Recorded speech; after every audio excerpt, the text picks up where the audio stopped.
voice of Minnesota. No matter if you're eating out or cooking something at home, eatlocalminnesota.com has you covered with a list of locally owned restaurants and food purveyors.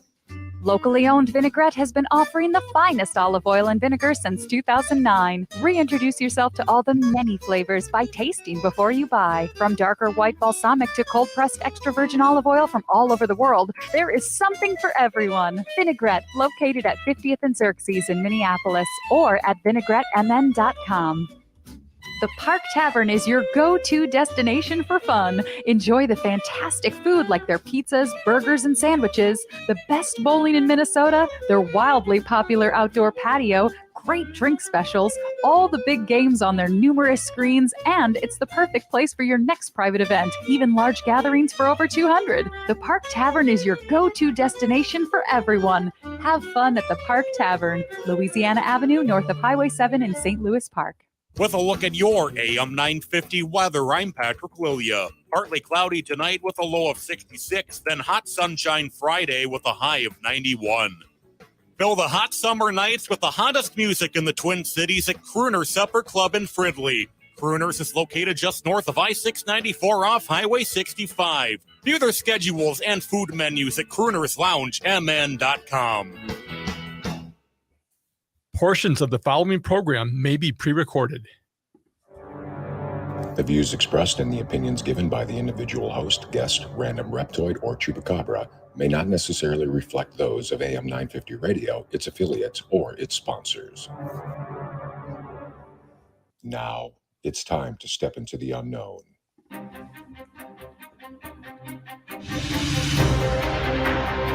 There are things people experience but never talk about.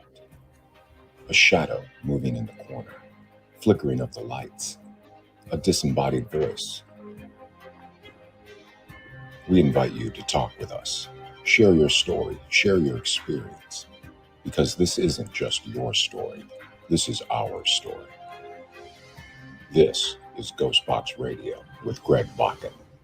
And this is GhostBox Radio on AM 950, where every night we talk about the paranormal, ufology, Bigfoot, and so much more. My name is Greg Bakun, and thank you very much for joining us tonight. Now, with me tonight, we also have Adam back at the studio. Adam, how are you tonight? We are good. Thank you so very much for having me back. Wasn't sure if I was let go. Yeah. Well, I mean, if you're let go, then I'm let go. I guess that's how that works. So, all right, I'll keep that in mind. I'll keep checking the schedule then. You just keep seeing if I'm on the air every night, and that'll be a good start. So, Adam, did you check out the blue moon last night at all? No, I did not, actually. I did not make it outside after the sun went down at all, now that I think about it. I did not. Well, and fair enough. I mean, it's one of those things, too, that I see all over Facebook and everything, and then it's like, oh, I forgot to go out. But I did go last night during my nightly trip to Quick Trip to enlarge my body further. I went out there and I did stick out there for a while, both physically and metaphysically, looking at the moon, and it was pretty beautiful. It wasn't blue for me. Maybe it was blue for everyone else watching, I don't know, but it was still very beautiful. And if you do the stuff with, like, if you have crystals and stuff, it's a good time to put that stuff out there to charge. If you have a pendulum, put it out there to charge. So yeah, no, that was a really cool to see last night. You missed out, quite frankly. Yeah, what I'm waiting on are the nice blood harvest moons that usually show up late September and October.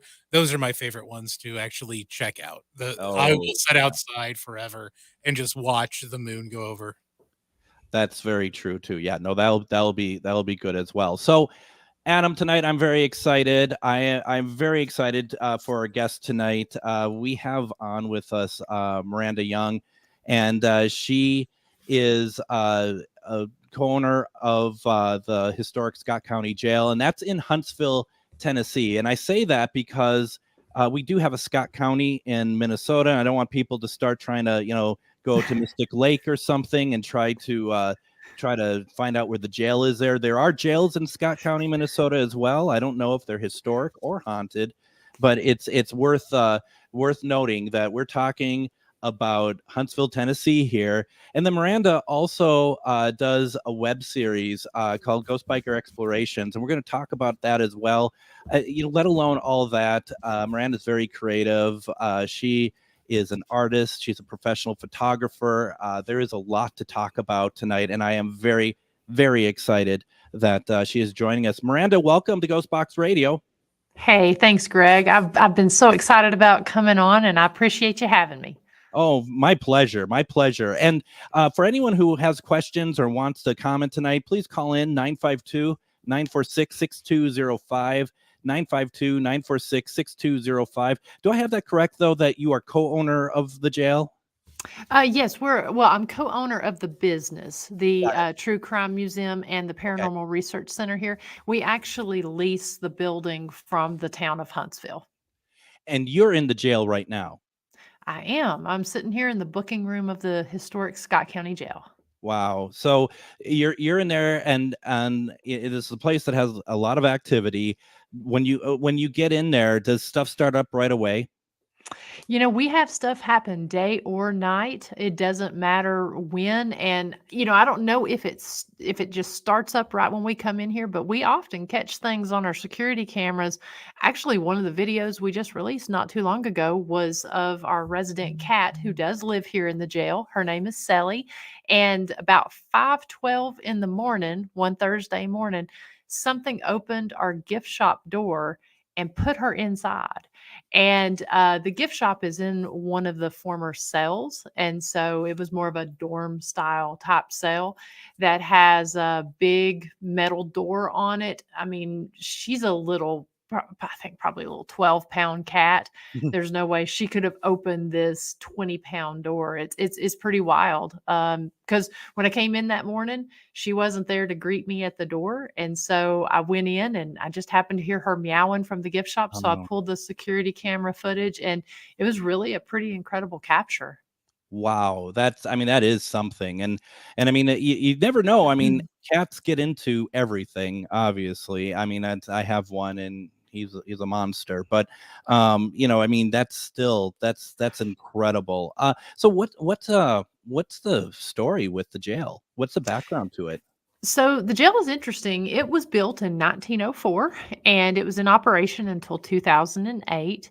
And then it sat vacant from 2008. They got a tourism grant in 2017, where where Scott County ended up giving it to the town of Huntsville. They still really didn't know what they wanted to do with it. So they held on to it until we approached the jail in 2021 about opening it as a true crime museum and a paranormal research center. Now, we've had everything, a lot of our earliest inmates that were in here for moonshining and ridge running. And so we've had everything from that to an unsolved murder of one of our sheriffs, Sheriff Richard Ellis. He was killed ambush style right at the front door. Oh, boy. And he's one of our resident spirits who does stick around with both intelligent and residual activity. Mm-hmm. We've also had at least 7 lynchings that we know of. Mob mountain justice. Basically, an inmate would be put in here. Justice wouldn't move swift enough. So different people from the community, they would say sometimes 25, 50 people would mask up, come in, overtake the jailer and his family and the deputies that were here, and take those inmates out and lynch or execute them on different parts of the property. So we do know of 7 of those. And then just other various events that have been either involved with either some of our sheriffs or different folks who were in here. So sometimes it was kind of like Mayberry on Andy Griffith, where, you had a lot of family and community type activities here. The jailers and their family, they did live on site from 1904 up until the early 1970s. So, the jailer would be here. His wife would be the cook. Their family was raised in here. And then other times it was a very harsh, lawless building that, we've even had reports that it was active whenever the jail was in service, or active as far as paranormal activity. Yeah. And then after a while, we've heard that there were inmates who, Brushy Mountain Prison is one of the it would be one of the places that the inmates would be sent to. And so we've had reports that there were several inmates that actually requested to be sent on to Brushy because of some of the different activity that was going on in here, both physical and spiritual. And I apologize. Did you say when the jail stopped being used? I missed that. I apologize. 2008. 2008. What prompted it from not being used any longer as a jail? Basically, it is a very primitive looking building, very secure building at that. It's in the shape of a sandstone castle. And basically, the fire marshal came in and he said that there were some violations, that it just wasn't. One of the big violations was there was no real good fire escape. And so they did add a fire escape after, in I believe 2005, but it still didn't appease the requirements that they needed. So in 2008, basically at 8 o'clock on a Friday evening, the fire marshal came in and had everyone round up the had deputies and dispatch round up the inmates and sent them to various locations until they got the new jail finished. When you're talking about the lynchings, that's just raw history right there. That is something that as horrible as that is, and you see it in films and stuff, and you do hear about it other places. That's just raw history, and the fact that it's clearly has happened more than once there.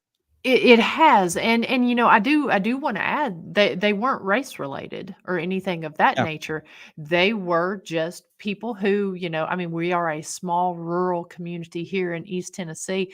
And when something would happen, it would not be uncommon for folks to enact their own justice. And so our last lynching that we have record of, the ones that we put out there, we have the death certificates, we have the newspaper articles. So we know that these were the ones that happened. We know that there were 7. We do believe that there were probably more, but there were instances when you would read in the papers of different events that happened here at the jail. They would talk about having reports that there were going to be mobs of people breaking in to take inmates out. This particular time, whenever Sheriff Richard Ellis was murdered at the front door, the jail had actually been on high alert that week, saying that they were suspecting that there was a group that was going to break in. So whenever Sheriff Richard Ellis was shot at the front door, the deputies inside, they didn't even go to open the door immediately because they had been warned, regardless of what happens, don't open the door. Well, because of their hesitation, the assailant was able to sneak off into the night, causing this to be one of our unsolved murders here in the community.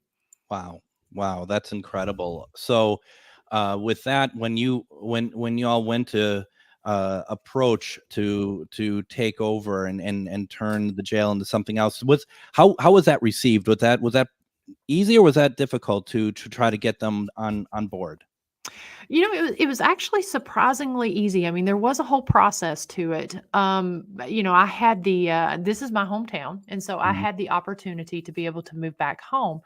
And I had known that the jail had been sitting vacant. And so before we actually approached the mayor, the mayor of the town of Huntsville was the one who had control of the building, actually had a plan. My business partner, Dr. Christy Sumner from Soul Sisters Paranormal, and we sat down, we formed a kind of a simple plan when we came in to see the jail. Then the mayor invited us back to meet with the town alderman and actually do a full-scale business plan. So we had a full month to sit down, take our simple plan that we had, and we actually made a 3-phase business plan. I went ahead and designed the logo as well as the merchandise that we have in the gift shop. We knew that we wanted the history to be the face of the business, but knew that the paranormal was going to actually be the economic driver. And so we wanted to present it in that way because there is so much history surrounding this building. We didn't really have to dig too deep just to find that history. And so So as soon as we had the meeting, the mayor was very open and very supportive, as well as the alderman. We did, in one instance with one of the aldermen, have to explain a little bit more about the paranormal side of things. Being here in East Tennessee, in a very rural community, it's not something that is as open in some areas. Yep. But we, at this point in time, we've been open for it'll be 2 years on September 4th.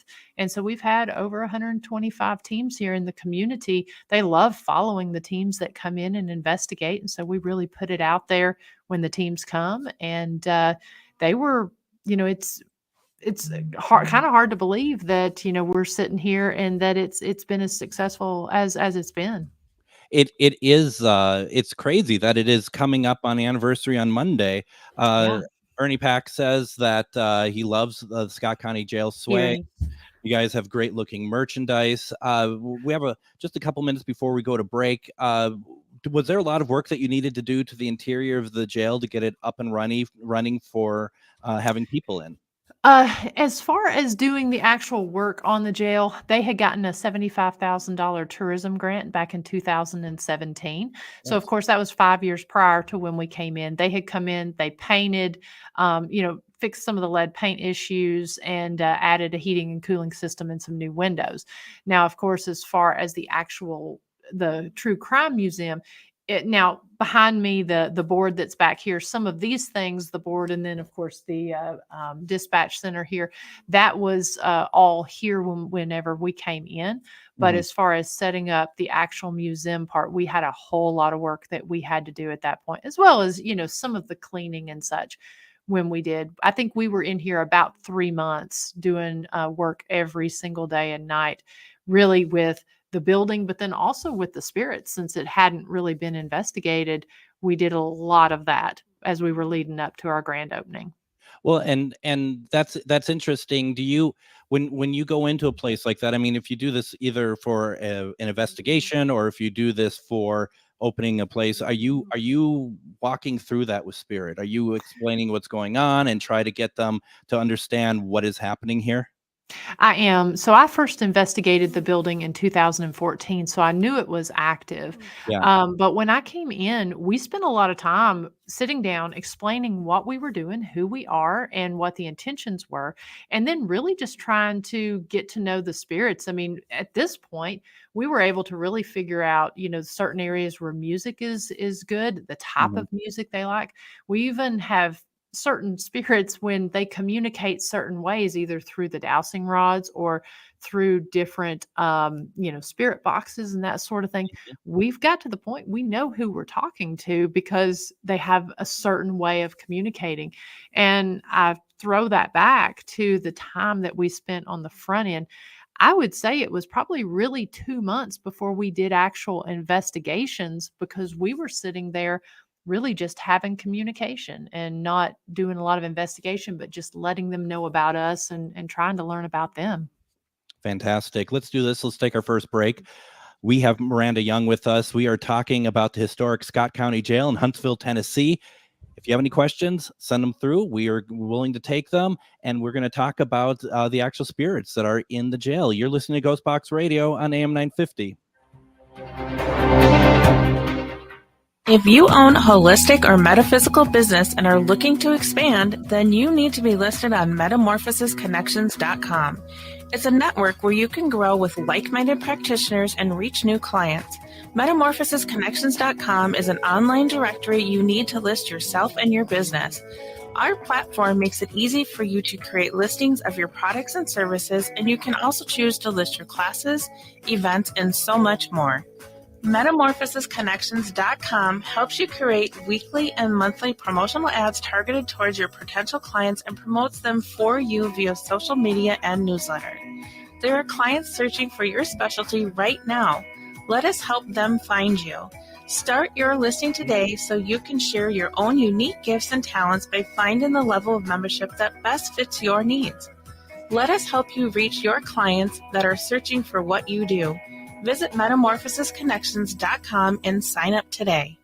I'm Cynthia Magallanes, Executive Director of Minnesota Recovery Connection, inviting everyone to join us for the annual Walk for Recovery on Saturday, September 9th from 10 a.m. to 3 p.m. at the Minnesota State Capitol grounds. Minnesota Recovery Connection's Walk for Recovery, presented by New Way Alliance, will be bigger and better than ever in 2023. Join us for Minnesota's premier all-recovery event, a day for everyone and anyone to celebrate recovery and break the stigma associated with substance use disorder. Sign up today. Registration is free. You can also take this opportunity to invest in recovery and donate to the walk. Your financial support helps Minnesota Recovery Connection strengthen the recovery community through peer-to-peer support, public education, and advocacy.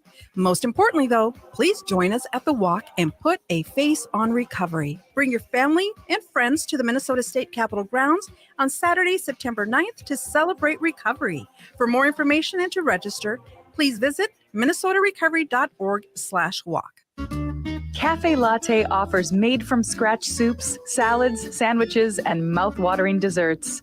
So come check out their pizza and wine bar, or get a treat from the bakery made fresh daily. Plus, you can still do online ordering and takeout, along with gift cards. Just go to cafelatte.com and choose from their ever-changing selection of award-winning salads, sandwiches, and soups. Cafe Latte is located off Victoria and Grand and online at cafelatte.com.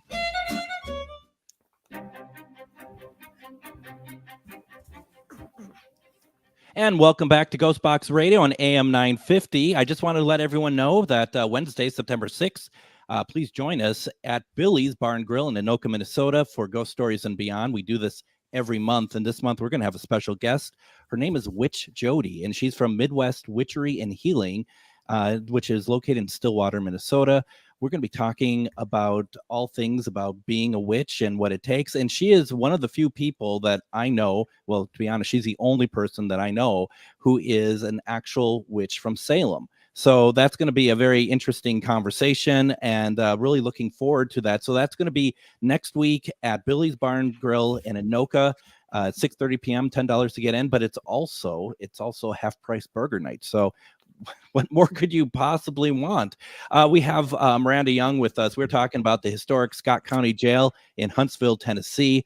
We're going to be talking about a lot more things because, Miranda, you're a very creative person. We're going to be talking about ghost bikers, explorations. There's so much to talk about. I have a feeling creativity drives you. It really does. My background, I spent 21 years in the corporate world as a marketing executive and started on the creative side.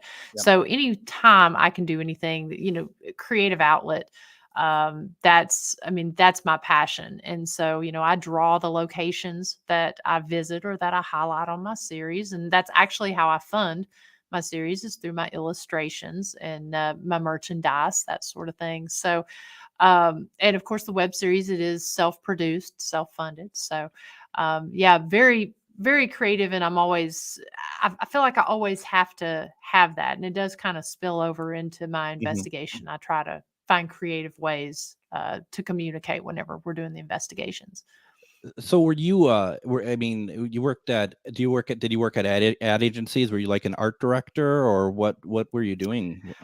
If you don't mind me asking. No, I don't mind at all. I've worked at several different. I actually didn't go the agency route. I went the corporate route, and so that way, rather than having a bunch of cool creative projects, I was able to kind of focus a little more.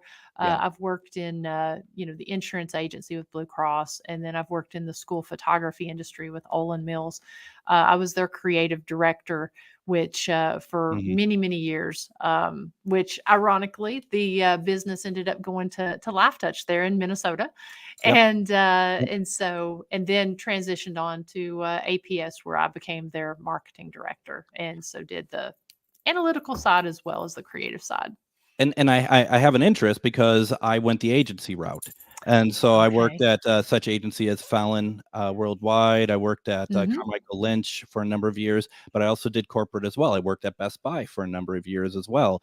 And I didn't do the creative. I did production. So I was a post-production producer. I was a producer, an agency producer. So there was, it's just interesting. I always love running into people who've worked agency, and that we survived. I think that's even the bigger thing. And what I find also really funny about that too is the idea that, at least for me, maybe not for you, but when you join an agency, you generally never quit on your own. They normally they kick you out. And it's interesting because because I went to school near Nashville, there in Murfreesboro, and I knew right at that point in time when I was graduating, because I went with I majored in journalism and advertising, Yep. and did a double minor in art and psychology, Mhm. and I knew I wanted to go that creative route. And I thought I wanted to go that agency route because, the big three cities there with, I believe it was they're in Minnesota, New York, and Chicago, I believe at the time when I graduated. I really wanted to hit one of the big agencies, but then ended up starting smaller and going corporate. And the more I did, I really liked the opportunity to get in and really know rather than getting to do the fun and broad scope of the creative side. I felt like I really got to kind of drill down and get to really get invested in my product, I guess. Absolutely. We are Yeah. talking with Miranda Young. We're talking tonight about the historic Scott County Jail in Huntsville, Tennessee. So folks in Minnesota listening, don't go to Scott County and trying to find this jail. You're not going to find it. But there has to be something in Minnesota that's somewhat of an equivalent. But we got a caller that did not want to go on the air. And the message that they wanted to pass along to you was, if they want to know if the jail museum items might have brought in other ghosts than the ones that were actually there. That's a good question, and thank you, caller. I've found that, I mean, it's always a possibility because we have so many artifacts in here, and in fact, we found contraband and artifacts No. that was in here, when the jail was in use. I do believe that there is the possibility because we do have uniforms, we do have newspaper articles. One of the things that's been very interesting, the spirits that are here are not only intelligent, but they're very aware of things that are going on. And so we find that there are certain newspaper articles that we have throughout in the true crime area of the museum that those newspaper articles tend to trigger some activity. Sometimes they want you to read the articles and you'll get words on your spirit box before you read them, which is interesting. There's also one area that if we're talking about a specific lady that's in the article, we have gotten some really interesting disembodied voices that have said, I knew her, or, different things that kind of happen when you look at those articles. So I do believe that some of the artifacts and some of the articles may not necessarily have brought in activity that wasn't here, but at least triggered and brought about different types of activity within the jail.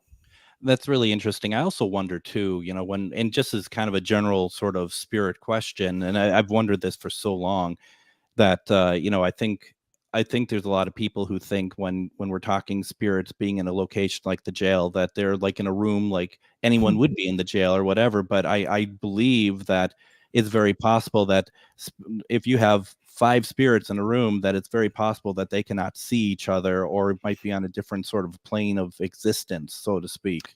Have you thought Yeah. about that at all?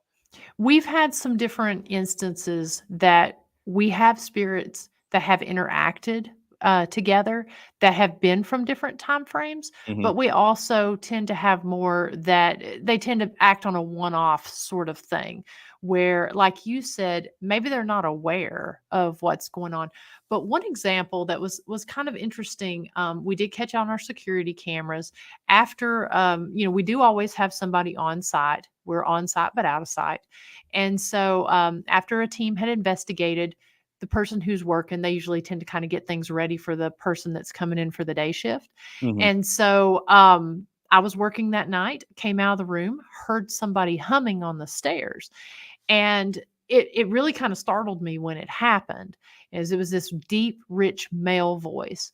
Well, after I went back into the gift shop to get my stuff to leave, I grabbed my things. I called my business partner and I said, hey, when you go in tomorrow, look on the camera at this time and see if we caught that hum. Well, we didn't catch the hum, but we did catch two voices on the security camera. And one said, there she is. And the other says, not so loud next time, whenever I walked into the room. So I do believe that those two spirits, one was obviously talking about me coming in, the other was telling whoever it was that was humming on the stairs not to be so loud. So I do believe that those two were at least aware of this third entity that was over on the stairs. And you sent that to me. It's and we could play the audio for it. I don't know if it translates super well onto radio, but we can certainly play it. I actually lifted the volume of it, but I mean, if you're able to hear it like with headphones and stuff, to me it's very much exactly what you said. Should we just play it anyway and just see people can pick up on? This is the EVP that Miranda just talked about.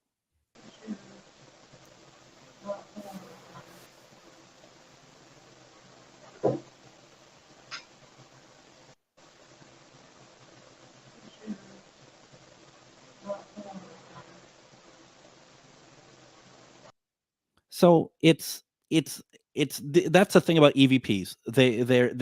You have to really listen to them in the right space. But when I listen to them, I totally agree with you. That's what I heard too. Yeah, and it was interesting because that was the first night that we actually had a team in there. Oh, wow. And so so it was our first team investigation that was here, and other than when Chris and I were doing investigations. And so I do believe that I think the humming is something we capture quite often. But I believe whoever was humming up on the stairs was not aware that I was there or that I could hear them. So I want to bring in Adam here real fast because I'm going to put you both on the spot here, because in the first segment, I heard something that was, I thought it was moaning actually, but it sounded like while you were talking that there'd be some other sound that was happening and you weren't moving your microphone or anything. And Adam, did you hear that at all in the first segment? Thought it was Linus moaning by your door. No, but you're right. It sounded like moaning, didn't it? Yeah, I thought it was Linus like wanting daddy's attention. So Oh, wow. I didn't really think anything of it. But yeah, I can hear that with the cans on. Before you all think I'm a creep, Linus is my cat. But no, I heard that too. And I was just like, am I hearing things? And then when you bring up the humming, it's like, I can't say with any sort of impunity that that's what that is, but I was hearing stuff and I'm not hearing it now. And that's a common thing. I've had stuff because we'll do a podcast, or we do a podcast here from the jail called the Jailhouse Informant.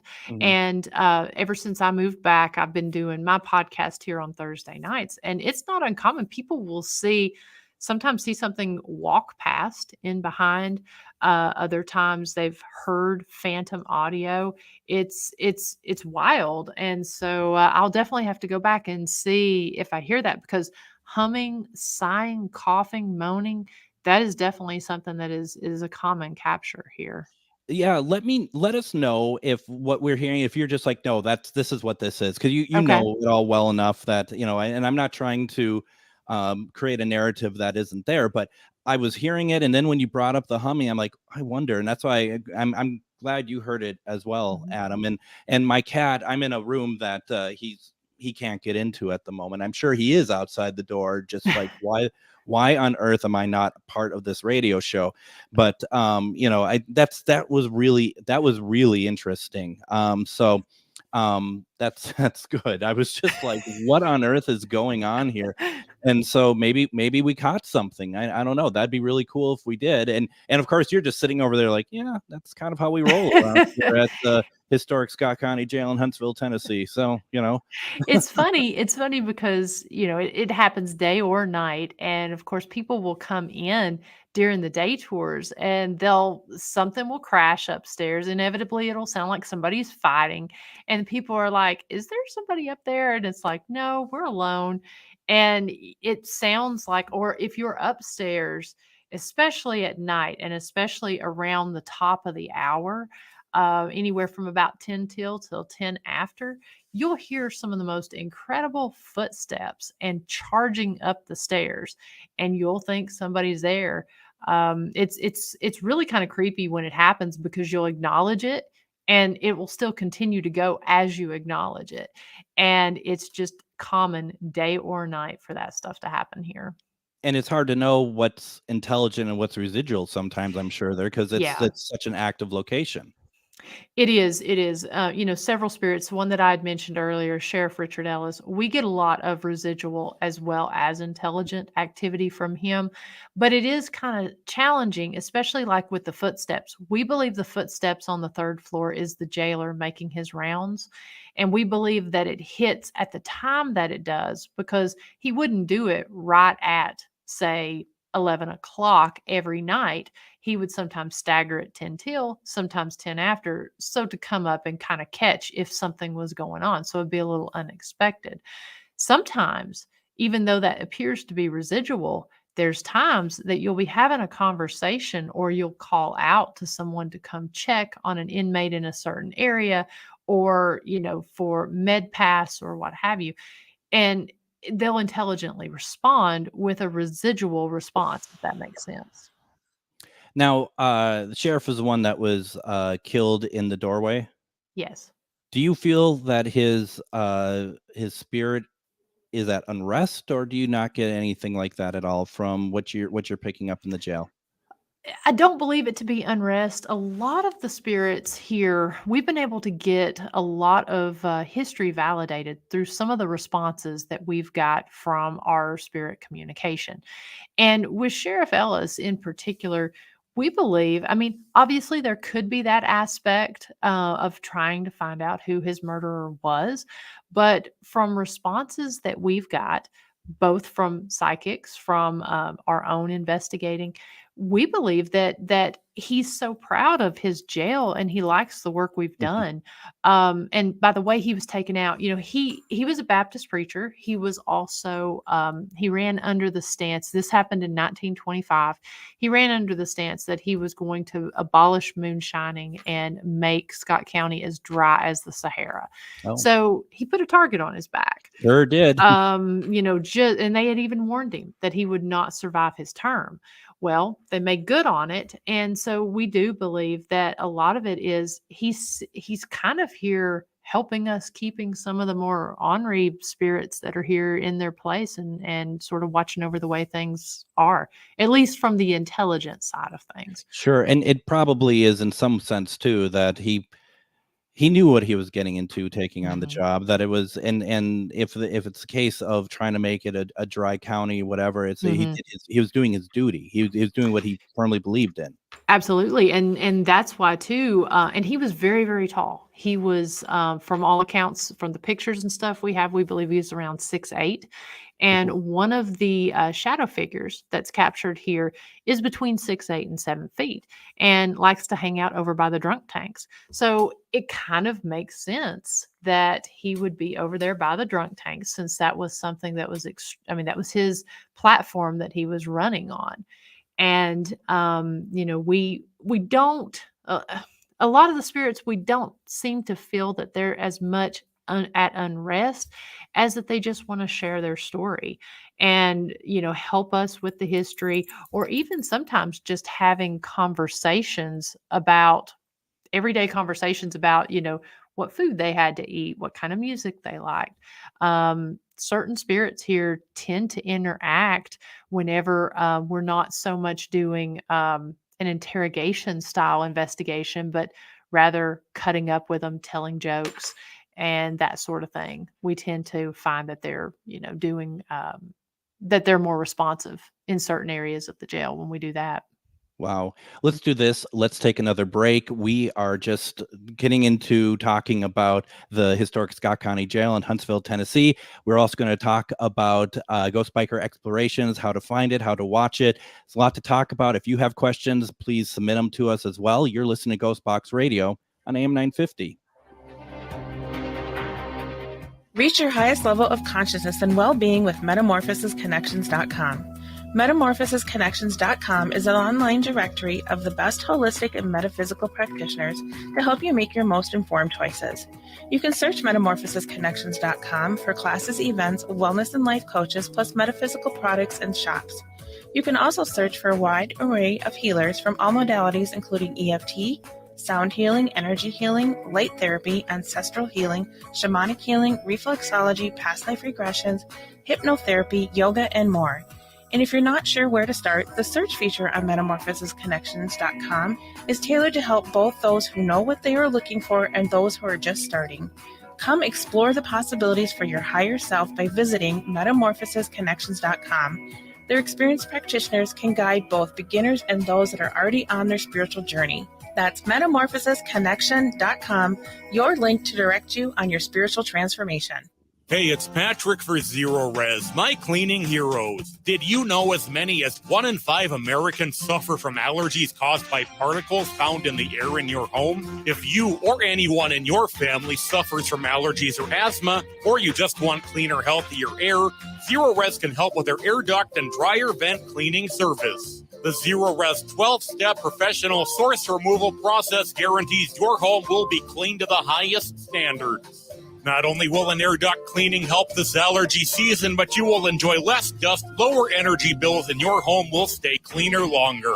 It's back to school time, so there's no better time for a fresh start than right now, and that's why Zero Res is taking $100 off air duct cleaning services through the rest of August. Call 9520-RES or go to ZeroResMinnesota.com right now and ask for the AM 950 special. Spell it backward or forwards, it's the same. Zero Res. With a look at your AM 950 weather, I'm Patrick Lilia. Partly cloudy tonight with a low of 66, then hot sunshine Friday with a high of 91. Warner Stellian delivers appliance savings on a stick you won't find anywhere else. Earn a bonus for each additional appliance you buy for up to $1,000 back. Plus, pay no interest for 2 years. Shop smart with the specialists at Warner Stellian.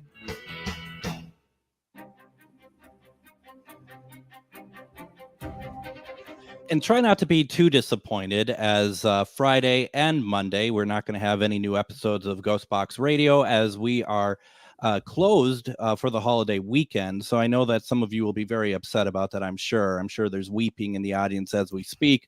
But just know that we'll be back on Tuesday, and our special guest is going to be Cindy Keza as we talk about the new season of The Dead Files, which starts on the Travel Channel next Thursday, September 7th at 9 p.m. Central Standard Time. It's really exciting. I'm looking forward to having her on, but we are having a fantastic conversation tonight with Miranda Young. We're talking about the historic Scott County Jail in Huntsville, Tennessee, and we are talking about her web series, Ghost Biker Explorations. And you said, Miranda, that you are now in the 6th season of this. Now, the 6th season about to start, right? Yes. So each season drops in October every Tuesday night at 9 p.m. Eastern time, and so there's typically 4 to 6 episodes each season. How long is each episode? So I tend to keep them a little bit shorter just to keep the attention span. Yep. So they range anywhere. The earlier episodes were around 20 to 30 minutes. The longest ones are 50 minutes, but they tend to be around between 30 to 45 minutes is the typical. Now, just because we don't know what happens over at the jail over there. Was that a ghost cat that just came into shot, or is that a real cat? We don't know what's what anymore. That is Sally, and she lives here at the jail. So as someone who has also done a paranormal web series, I did a season of it back in 2015, 2016. It's a lot of work, and I think people don't understand how much work it is to get a season out every year, as well as everything else you have going on. Do you just not sleep, or you just don't think that's important, or how does all that work? I don't sleep much. I tend to say I'll sleep when I'm dead, unless there's an annoying ghost hunter that wants to keep talking to me. But it really is, and that's why I do the seasons the way that I do. I put a lot of thought into how I was going to do Ghost Biker, and I like to do a lot of research about the location.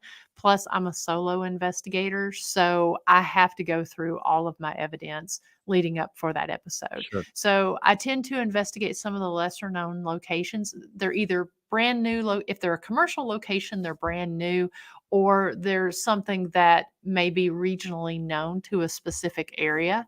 And so I do a lot of research on the front end. I do the investigation, and then I have to go through all of my recordings and audio, video. And then, of course, sometimes I do it solo or completely solo. Other times I have a camera person with me. And so I have to go through that footage as well, then produce the episode and get it out there. So I like to take as much time as I can rather than just sporadically releasing an episode as it's done. Kind of have it a set time. It's always worked well. People know October is Ghost Biker season. And then I follow it up with a live Thursday night episode where I go in, because a lot of the people who watch, my number one demographic they're bikers, and then also history buffs, and then paranormal being my third demographic. So I spend those Thursday nights really talking about the equipment, the techniques, the location, different things that I didn't want to highlight, or I mean not highlight, but spend time talking about on the episode. Right. Yeah. So yeah, it works out good, and there's a huge buildup as things get close. And we're doing something a little bit different this season, which I'm really, really excited about. We're going to release the trailer here next week, which will kind of talk about the special thing we're going to be doing different this season. That's great. And as when I'm doing it, and I'm very sure that's the same when you're doing it, it's as much as it's about doing the episode and everything, it's also about storytelling. And what I mean by that, it's not like creating a story or anything. Maybe you put the threads together, whatever else, but to your point, and I really love that you're like, there's certain things that are going to slow down the episode, but we're not going to forget it, because I think that's, from what I watch of people putting these sort of things together, is the number one thing that really grinds me, so to speak, is the fact that they don't get on with it. I mean, Right. It's hard. I understand that's not everyone's forte, but the thing is, it's like, you got to keep a pace going in video. You always have to keep a pace going. Yes. And so I put a lot of thought and effort into not just the branding and everything with Ghost Biker, but the way I wanted my episodes to be. And so, each episode's 3 parts. And so the first part is always about the travel and the story as to why I'm there. I always go into the history for at least 10 to 15 minutes, depending on what it is, tell the history as to why I'm there, and some interesting facts and stuff because a lot of my show is about travel and tourism. And then the investigation, you're there sometimes you're just there a few hours or an hour. Other times you're there for 12 hours. And so if I have 8 cameras and 8 audio recorders sitting out for 12 hours, I've got a lot of footage to put together to tell a story. And so trying to continue to tell that story and make it flow. But again, like you said, get on with it, because to me, it's important to show the times that I don't get activity, just as important as it is showing the times that I do, because some people will put their episode out like, here's where I'm at. Here is my evidence that I found. And that's great. Yep. But the way the episode is filmed, you're in the investigation with me and you're following along with this story. So it can be a challenge to condense, 48, 64 hours worth of footage into a 20 to 40 minute video and still tell a cohesive story that makes sense, and put it out there to where it's still also entertaining. Yeah, well, and I mean, and that's hard. It's so much Yeah. harder than I think what people understand. And if you doing it for, going on to your 6th season, you're going to have an idea. And now you're changing it up. It sounds like to a certain degree. I mean, it sounds very cool. And I like the idea too, that it's like you said, the viewer is into the right into the investigation, but it also sounds to me it's very intimate as well. It's an intimate sort of collaboration in the sense between you and the viewer.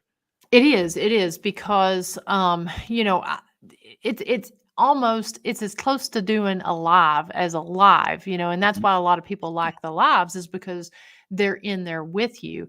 And so that's how I model that type of investigation, of where I do address the camera and talk. Because one of the things that I found whenever you're doing these events and stuff, or even doing the videos, is there's not enough coverage of the history to know why you're there. So I always address it in that sense. And then as I'm, taking the person through the investigation, like I said, I mean, it is very raw, as far as the investigation part. And, for me, it just sort of worked doing it that way. It took me a while to find my formula, but once I found it, it just seemed to work. Yeah, no, I mean, and that's pretty incredible. Now with the episodes that you do, I mean, when I was doing the web series, I kind of focused away from doing anything dark, or just kind of the route that I felt everybody was going, both the TV shows and people doing their own their own investigations. I have a feeling that you're probably along the same lines with that. I am. There are a couple darker episodes. I mean, I'm not gonna lie. I like a dark story. Now, Yeah. I'm not talking demonic or anything like that, but I do like a dark story. But some of the best ones that I've done have been very interesting stories. That one of them, in particular, that comes to mind is the 1944 troop train accident. And it was important to share this story and to share this history, because the history was really just memorialized on a little 8x8 sign that was on a pole. And so I shared the history. I did a slightly different investigating style. I did it during the day, and I had to use some more unconventional methods because it was an outside investigation. And then at the very end, it was important to me. I found the photos of these gentlemen that were on the troop train that wrecked, and share their picture and their name, to really kind of remind people that what we're talking to in some instances was former people, or former humans. Yeah. And so that was something that was important to me. And I liked being able to, show that side of things, rather than just going in and having the jump scares and the Absolutely. darker side. Yeah. No, that makes a lot of sense. Now, how can people watch these episodes? So you can go back and you can binge the last 5 seasons on the Ghost Biker Explorations Facebook page, the Ghost Biker Explorations YouTube channel, and www.ghostbikerexplorations.com. On the website, you'll be able to see my merchandise, my drawings, just really follow along with events and stuff going on. And then also on Instagram under Runaway Vixen. That's pretty cool. And so obviously that's where we're going to find the trailer when it drops next week.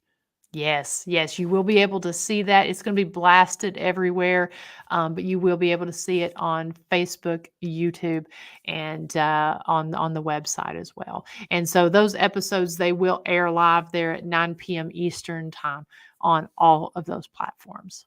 I bet people are excited, right? People get excited. They talk about it. It gets a buzz. I mean, that has to be very fun. I mean, it just to know that people are enjoying your work, but also that you're giving them something that they're looking forward to as well.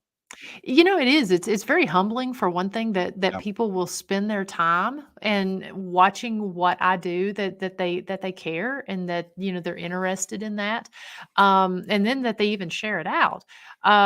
And then just the buildup. I know after I did the first season, people were like, what, I got to wait another year. And so I try to throw in live investigations and stuff. And that's why I do the live stream every week to, to keep that content and stuff coming out. But I would love to put more episodes out during the year. It's hard because I try to do them. I try to do them the way I've done it has been successful. So I try to do it that way. Well, and also there just isn't enough days in a year from all the stuff that you're doing. I mean, you need probably about 600 days for a year for all the stuff that you're working on. I mean, it's ridiculous. I mean, wow. It's really changed from going to a location owner now and doing this. It has sort of affected the way that I do the investigations, even though I'm in a location and could essentially investigate every day, Yeah. I mean, it's pretty incredible. And before I forget, because we have about a minute and a half left, I also want to let everyone know we talked a lot about the historic Scott County Jail in Huntsville, Tennessee tonight. If you want to find out more about that, go to historicscottcojail.com. If I think I have that right.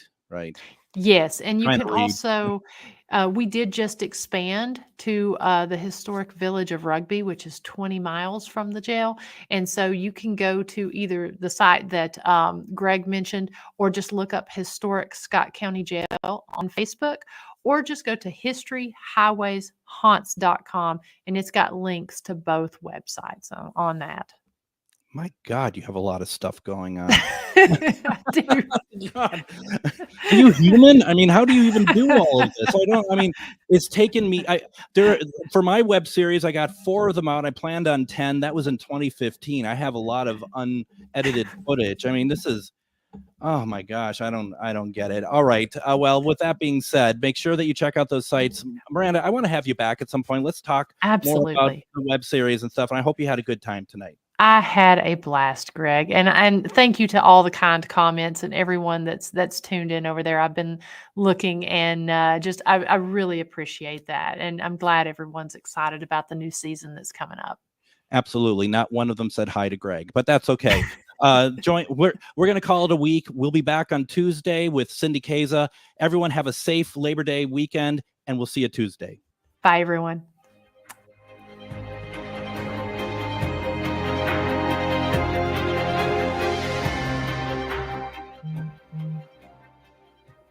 Your Need to Know News headquarters, the Tom Hartman Program, AM